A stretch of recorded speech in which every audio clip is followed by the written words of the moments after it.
मेरे सभी पढ़ाकू भाई बहनों का दिल से नमस्कार। मैं विष्णु दिवाकर, इंतजार हुआ खत्म, आ गए हैं हम। तो आज की वीडियो में लेकर आया हूं आपको बीए प्रोग्राम, जो भी सीबीसीएस के स्टूडेंट हैं, चॉइस बेस्ड क्रेडिट सिस्टम, यानी कि जिन्होंने फर्स्ट टाइम एसयूएल के अंदर एनरोल किया है और जिनके फर्स्ट ईयर के एग्जाम होने वाले हैं और उनके पास अगर ये सब्जेक्ट यानी कि हिस्ट्री सब्जेक्ट है, तो ये सिर्फ उन लोगों के लिए ही वीडियो बनाई जा रही है और बहुत ही इंटरेस्टिंग तरीके से मैं आपको यहाँ पर समझाने वाला हूँ। आई होप आपको वीडियो अच्छी लगेगी। तो चलिए वीडियो को स्टार्ट करते हैं। आज की वीडियो है आपकी हिस्ट्री बीए फर्स्ट ईयर के प्रोग्राम के माइनर पेपर में जितने भी बच्चे हैं, भारत का इतिहास प्रारंभिक काल से लेकर 300 तक जो भी आपका हिस्ट्री के अंदर बताया गया वो सब कुछ यहाँ पर आपको न्यू एजुकेशन पॉलिसी के तहत बताने वाला हूं। तो देरी ना करते हुए वीडियो को स्टार्ट कर लेते हैं। तो चलिए,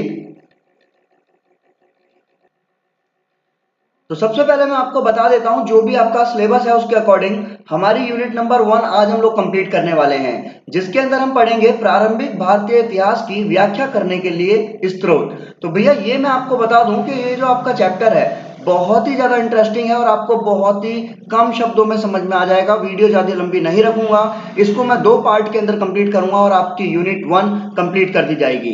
तो स्टार्ट करते हैं हम यूनिट नंबर 1। तो यूनिट नंबर 1 में हम इसके उद्देश्य, प्राचीन भारतीय इतिहास के स्रोत, उसका परिचय, साहित्यिक स्रोतों की सीमाएं, पुरातात्विक साक्ष्य और निष्कर्ष, ये सब चीजें हम यहाँ पर जानने वाले हैं। मैं आपको बता देता हूं सबसे पहले ये जो स्रोत वर्ड है सिर्फ आप इस पर ध्यान दीजिए, क्योंकि इतिहास में अगर हम किसी भी चीज की जानकारी प्राप्त करना चाहते हैं तो हमें इसी स्रोत के द्वारा उस चीज की जानकारी प्राप्त होती है। स्रोत यानी कि इंग्लिश में हम इसे बोलते हैं सोर्स। किस चीज के द्वारा आपको पता चला, तो प्राचीन भारतीय इतिहास जो है इसके बारे में जानकारी, यानी कि जो प्राचीन भारतीय इतिहास है इसकी जानकारी कहां से मिली है, इसके कौन कौन से स्रोत हमें प्राप्त हुए जिससे हमें पता चला कि हाँ भाई प्राचीन भारतीय इतिहास मौजूद था और प्राचीन भारतीय इतिहास के अंदर कई प्रकार की चीजें मौजूद थी। तो बस आपको यही यहाँ पर समझना है और मैं आपको बता देता हूं कि जो हमारा ये पूरा अध्याय है इसके जो उद्देश्य है, उद्देश्य क्या है कि प्राचीन इतिहास के पुनर्निर्माण में उपयोगी विधि, स्रोतों की पहचान यानी कि अलग विविध यानी कि डाइवर्स यानी कि अलग अलग विभिन्न प्रकार के स्रोतों की पहचान करने में और इन स्रोतों के महत्व और सीमाओं का विश्लेषण करने में सक्षम हो पाएंगे। तो इसमें हमारा जो अध्याय है स्टार्टिंग में हमारे को बताया गया है इसके स्रोतों का परिचय। तो प्राचीन भारतीय इतिहास के स्रोतों का परिचय, तो देखो भैया कि भारत के अतीत की जानकारी साहित्यिक और पुरातात्विक स्रोतों से इकट्ठी की जा सकती है। हमारे जितने भी साहित्य, जितने भी अतीत हैं, अतीत यानी कि बीता हुआ समय, उसकी अगर हमें जानकारी इकट्ठी करनी है तो हम लोग क्या करेंगे, जो पुरातात्विक थे उन्होंने जो भी चीजें लिखी है, जो साहित्यिक चीजें लिखी गई हैं, उन सब चीजों से हमें पता चलेगा। यानी कि हमारे पास कोई भी ऐतिहासिक इतिवृत्त यानी कि जो घटनाओं का जो ब्यौरा होता है ना, पूरी की पूरी जो घटनाएं हैं वो कब से कब तक घटी, क्या हुआ, इसको हम इतिवृत्त कहते हैं, ठीक है। किंतु इसका अर्थ ये नहीं है कि भारतीयों में इतिहास बोध का अभाव था, ऐसा नहीं है, क्योंकि हम लोगों को इतिहास की जानकारी प्राप्त करने के लिए उनका इतिवृत्त यानी कि घटनाओं का जो पूरा का पूरा ब्यौरा है वो तो नहीं है, पर फिर भी इसका मतलब ये नहीं कहा जा सकता कि भारतीय लोगों को इतिहास के बारे में जानकारी का अभाव ही नहीं था, उनको पता ही नहीं था, बल्कि वह उन्हीं चीजों का ब्यौरा सजेस्ते थे जिन्हें वे काफी महत्वपूर्ण मानते थे। तो भैया देखो, जैसे आप करते हैं ना कि किताब तो पढ़ ली आपने, उसके बाद आप नोट्स तैयार करते हैं, तो नोट्स में आप लाइन टू लाइन लेकिन किंतु परंतु सब कुछ थोड़ी ना लिखते। आप क्या लिखते हैं, आप उसमें लिखते हो सिर्फ उन्हीं चीजों को जो कि बहुत ज्यादा महत्वपूर्ण होती है ना। तो सेम यहां पर भी इतिहासकारों ने बताया कि भैया उन्होंने इतिहास की सारी चीजें नहीं लिखी, बल्कि जिन सब चीजों को लिखना जरूरी था या फिर जो बहुत ज्यादा महत्वपूर्ण थी वही चीजें यहां पर जो है उन्होंने सहेज कर रखी है। अब राजनीतिक घटनाक्रमों का कोई क्रमिक और व्यवस्थित संकलन नहीं मिला है। किसी भी लिखित ब्यौरे के अभाव में प्राचीन भारतीय इतिहास की जानकारी के लिए हम पुरावस्तुओं यानी कि जो कि पुरानी चीजें होती थी, है ना, उनसे हमें पता चलता था। जैसे कि शिलालेख थे, है ना, सिक्के थे, स्मारक थे, इन सब चीजों से हम देखकर बताते थे अच्छा ये फला चीज इतनी पुरानी है ना, इतने से टाइम से है। तो साहित्यिक स्रोतों से प्राप्त और पुरातात्विक साक्ष्यों द्वारा सपुष्ट सूचना से हमें प्राचीन काल की संपूर्ण तस्वीर बनाने में मदद मिलती है। कि अगर आज हम जानना चाहते हैं कि भाई लाल किला कितना पुराना है, कुतुब मीनार किसने बनवाया, ये जो एक नई यहाँ पर बिल्डिंग बनी हुई है ये किसने बनवाई है, तो हम इन सब चीजों को क्या करते हैं, इनको अध्ययन करते हैं। इनके बारे में लिखे गए जितने भी जो स्रोत हैं वो हम देखते हैं। ठीक है, तो ये सारी जानकारी हमें कैसे मिलती है वो आज हम इस अध्याय के अंदर पढ़ने वाले हैं। क्योंकि देखो, अध्याय पढ़ने से पहले उसके बारे में जानकारी होना बहुत जरूरी है। तो भैया सबसे पहले मैं आपको बता दूं कि इतिहास में किसी भी चीज की जानकारी मिलेगी तो वो सारी जानकारी मिलेगी साहित्यों से। अब जो इस अध्याय में हम पढ़ने वाले हैं तो साहित्यिक स्रोत थे जिससे हमारे को इतिहास की जानकारी मिली है, प्रारंभिक इतिहास की। तो इसको भी बोला गया है कि भैया इसको दो भागों में बांट दिया गया। जो साहित्य थे इनको दो भागों में बांटा जा सकता था। यानी कि पहला देशज साहित्य जिन्हें दो भागों में बांटा गया, धार्मिक और धर्मेत्तर, और दूसरा है विदेशी जो कि यात्रियों द्वारा लिखा गया है, विदेशी यात्रियों द्वारा। तो सबसे पहले हम पढ़ते हैं भैया देशज वाले में।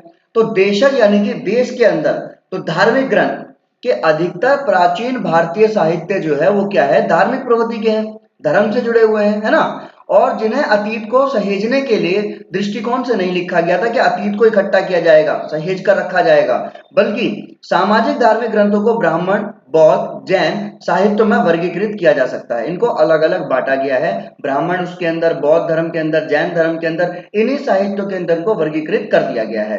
अब हम बात करेंगे ये जो हमारे पॉइंट है जो हमने बताए कि भैया ब्राह्मण साहित्य क्या है, बौद्ध साहित्य क्या है, जैन साहित्य क्या है, तो इसको भी हम देख लेते हैं। तो भैया बड़े आराम से आपको समझ आ रहा होगा कि जो ब्राह्मण साहित्य है इसको चार वेदों में, सबने सुना होगा ना चार वेदों के बारे में, कि जो हमारा हिंदू धर्म है इसमें ब्राह्मण साहित्य के चार वेद थे। कौन कौन से भैया, ऋग्वेद, सामवेद, यजुर्वेद, अथर्ववेद, है ना। ये ब्राह्मण ग्रंथ अरण्यक के उपनिषद, दो संस्कृत महाकाव्य रामायण और महाभारत, और पुराण और धर्मशास्त्र इत्यादि ब्राह्मण साहित्य के अंतर्गत आते थे। यानी कि चार वेद जो है वो है, ब्राह्मण ग्रंथ जो है वो है, जो उपनिषद हैं, दो जो संस्कृत महाकाव्य, बड़े बड़े महाकाव्य रहे वो कौन कौन से रहे, वो रहे हमारे रामायण और महाभारत। ठीक है, और जो पुराण और धर्मशास्त्र ये सारे के सारे किसमें आते हैं, ये ब्राह्मण साहित्य के अंतर्गत आते हैं। तो अगर आपसे प्रश्न पूछा जाएगा कि भैया जितने भी जो हमारी प्रारंभिक भारतीय इतिहास जो है इसकी जानकारी के स्रोत बताइए, तो आप भैया ये सारे स्रोतों के बारे में आप वन बाय वन लिखेंगे। उसके बाद हम आगे चलते हैं यहाँ पर। तो ये हमारे को पॉइंट यहाँ पर इतना ही समझना है। उसके बाद फिर आता है हमारा बौद्ध साहित्य। तो भैया बौद्ध और जैन साहित्य में क्या बोला गया, देखो बौद्ध और जैन साहित्य इतिहास के प्रमुख स्रोत हैं।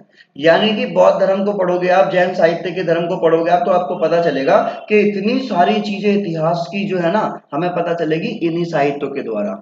ये जो ऐतिहासिक व्यक्तियों और घटनाओं का हवाला देते हैं, पाली में लिखे आरंभिक बौद्ध साहित्य को आमतौर पर दो भागों में बांटा गया है। अब वो कौन कौन से बात हैं, वाहिक और अवाहिक, इनको अलग अलग तरीके से साहित्यों को दो भागों में बांट दिया गया है। अब जो हमारा जो पाली है ना वो त्रिपिटक, आपने देखा होगा जो बौद्ध धर्म है ना इसमें तीन पिटक की बात की गई है। कौन कौन से, विनय पिटक, सुत्त पिटक और अभिधम पिटक। अब इन पिटकों के अंदर क्या आता है, किस चीज के बारे में बताया गया, वो सारी जानकारी है ना। तो हमें सबसे पहले बौद्ध साहित्य के बारे में और उसके बाद में उसके तीन पिटक के बारे में। तो त्रिपिटक बौद्ध सामाजिक आर्थिक व्यवस्था के सारे महत्वपूर्ण पक्षों को उजागर करते हैं। इनके अंदर जो है अलग अलग चीजें बताई गई हैं कि भाई पहले में आपने बताया कि जितने भी उनके नियम कायदे कानून है वो डाले गए हैं, है ना। तो ये सारी चीजें हमारे को किसमें मिलेगी, त्रिपिटक में मिलेगी। यहाँ तक कितना समझ में आ गया। देखो भैया मैं आपको पूरा पढ़ाने बैठूंगा तो शायद आपका कुछ भी कंप्लीट नहीं हो पाएगा, तो आपको पॉइंट टू पॉइंट समझना है। फिर आता है हमारा जैन साहित्य। तो भैया जैन साहित्य जो है, महावीर जैन जो थे, है ना। तो जैन साहित्य की अगर हम बात करें तो पवित्र जैन ग्रंथ, सिद्धांत या आगम प्राचीन इतिहास के अध्ययन के लिए अपार मूल्यवान माना जाता है। कि अगर हम बात करें प्राचीन इतिहास की जानकारी प्राप्त करनी है तो कहाँ से मिल जाएगी आपको, भैया वो जैन साहित्य उठा लीजिए, आपको उसमें सारी चीजें मिल जाएगी। और ये भी बोला जाता है कि अंतिम बार 5वीं-6वीं शताब्दी में गुजरात के वल्लभी में संकलित किया गया था जैन साहित्य। और प्राकृत में रचित ये ग्रंथ महावीर के काल के बिहार और उत्तर प्रदेश के राजनीतिक इतिहास के पुनर्निर्माण संबंधी उपयोगी और महत्वपूर्ण जानकारियों से भरा है। यानी कि बिहार जो मगध है इसका कैसे निर्माण हुआ, मगध के शासक कौन थे, मगध इतना महत्वपूर्ण क्यों था, ये सारी जानकारी आपको किसमें मिल जाएगी, ये जैन साहित्य के अंदर मिल जाएगी। ठीक है, फिर आता भैया आपका जो दो पार्ट तो हमारे खत्म हो गए, धर्मेत्य साहित्य। इसमें क्या बोला गया है कि अधिकांश धर्मेतर साहित्य धर्मशास्त्र, जीवन चरित्र, इतिहास, राजनीतिक व्याकरण, शास्त्रीय संस्कृत साहित्य और कई वैज्ञानिक कार्यों के रूप में हैं। यहाँ सबका उल्लेख संभव नहीं है, इसलिए हम केवल प्रत्येक शीर्ष के तर्क कुछ उल्लेख करेंगे। तो भैया सिंपल सी बात है, देखो सबको नहीं पढ़ सकते हैं। तो धर्मशास्त्र, इसमें स्मृति अपनी टिप्पणियों के साथ साथ एक धर्मशास्त्र कहलाते थे। यानी कि जो धर्मशास्त्र है वो क्या है, जो भी स्मृति है, जो भी उनकी बुद्धि है, उसके आधार पर जो भी टिप्पणी की गई है उनको क्या बोला गया, धर्मशास्त्र बोला गया है। ये व्यक्तिगत, नागरिक, आपराधिक कानून के अलावा सामाजिक व्यवहार के नियमों की भी किताबें हैं। इसके अंदर व्यक्तिगत जानकारी मिलेगी, नागरिकों के बारे में जानकारी मिलेगी, आपराधिक कानून के अलावा भी सामाजिक व्यवहार कैसा होना चाहिए, सोशल आपका नेचर कैसा होना चाहिए, उसके बारे में भी आपको इसमें जानकारी मिलेगी। ठीक है यहाँ तक। उसके बाद में हम बात करते हैं जो उसका हमारा दूसरा पार्ट था, विदेशी साहित्य, क्योंकि धार्मिक वाले में तो हमने पढ़ लिया। अब उसके नेक्स्ट पॉइंट पर आ जाओ, विदेशी साहित्य। तो भैया विदेशियों द्वारा जो भी देखो यात्रा करते थे विदेशी, तो मैं आपको बता दूं कि पहले के टाइम पर कहा जाता था कि पुस्तकों से ज्यादा ज्ञान कहाँ मिलता था, घूम कर मिलता था, यात्राएं कर कर मिलता था। तो विदेशी यात्रियों के विवरण के द्वारा जो सारे के सारे जानकारी प्राप्त हुई है, ग्रीक लेखक द्वारा भारतीय युवराज सेंड्रोकोटस का अलेक्जेंडर के समकालीन के रूप में उल्लेख का आश्रय संभवतः चंद्रगुप्त मौर्य से है, जिनके प्राचीन ऐतिहासिक कालक्रम निर्धारण में महत्वपूर्ण भूमिका अदा की है। और ये यही बताते हैं कि जितने भी बड़े बड़े जो विदेशी यात्री आए ना, उन यात्रियों के द्वारा लिखे गए जितने भी साहित्य थे, उनके ग्रंथ थे, उन सब चीजों से ही हमारे को जो है प्राचीन भारतीय इतिहास की जानकारी प्राप्त हुई है। तो यहाँ पर आपको बस इतना याद रख लेना कि विदेशी साहित्य में ये बताया जाता है कि जितने भी विदेशी जो यात्री आए थे, उन्होंने जो भी विवरण लिखे हैं, उन सभी से ही हमारे को जो है जानकारी प्राप्त हुई है। यहाँ तक कोई दिक्कत? तो भैया ये आपका हमारा जो है पार्ट 1 है, जिसमें हमने जो ये क्वेश्चन करा, ये क्वेश्चन आपका बहुत इंपॉर्टेंट है और हर बार पूछा जाता है। ठीक है, क्वेश्चन मैं दोबारा बता देता हूँ आपको कैसे पूछा जाएगा, कैसे आएगा। उसके बाद में मैं आपको यहाँ पर दोबारा से एक बार इसको क्लियर कर देता हूँ। देखो आपसे क्वेश्चन पूछा जाएगा, प्राचीन भारतीय इतिहास के स्रोत बताइए। ठीक है, तो सबसे पहले आप क्या लिखोगे, पहले आप इंट्रोडक्शन लिखोगे कि भाई अतीत की जानकारी साहित्यिक पुरातात्विक स्रोतों से मिली है। ठीक है, हमारे पास कोई ऐतिहासिक इतिवृत्त नहीं था, पर फिर भी वहां पे बताया गया था कि उन लोगों ने सिर्फ उन सब चीजों को लिखा है जो चीज महत्वपूर्ण थी।